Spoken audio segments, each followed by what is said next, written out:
My name's Kevin Chellar, and I own Timepiece Antique Clocks. I've been here 30 years in this shop. I opened the shop, had to take a 3-year loan to get the key money, and I opened the shop in 1986 with a pal of mine, and I suppose we thought maybe 2 or 3 years. And that, you know, when you're 26, it's very hard to see beyond that.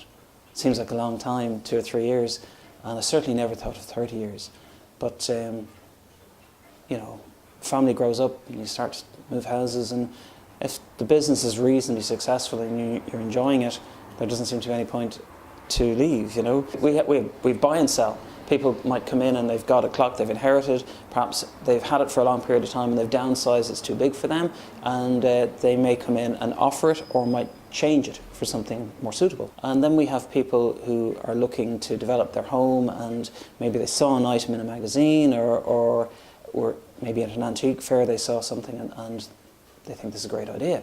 And when we have something done, completely done, we give a 100% guarantee. And when I say 100%, it means if you have a problem, or the clock is a problem, or I have omitted something, we cover it. And thereby everybody is kind of catered for. And this is where, certainly this business is where art meets mechanics. And if you've got a leaning towards both, it really suits, you know. And some of these clocks that we're doing are mechanically 200 years old.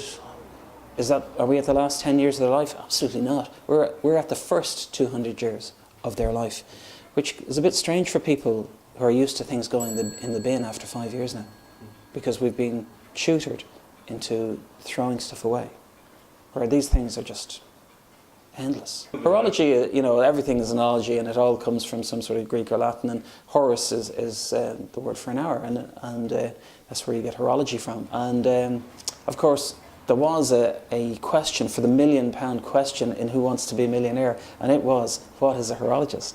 You know, so obviously it's not a common term. And then we had a very famous young man called John Joe, and he was on the Late Late Show, and he was asked the question in the toy show, what did he want to be when he grows up? And he said a horologist. And of course Ryan Tuberty nearly swallowed his tongue, and he says, what's a horologist? And thereafter, like, I think a little bit of a love affair kind of sprung up between that young man and the population. But, you know, Timepiece, my son's an engineer, my daughter's a teacher, they're not going to come in here. But I do have other people that are interested, and maybe one of them might take up the running after I decide to retire, you know. So, and then maybe I might not retire at all. It depends, you know, year by year.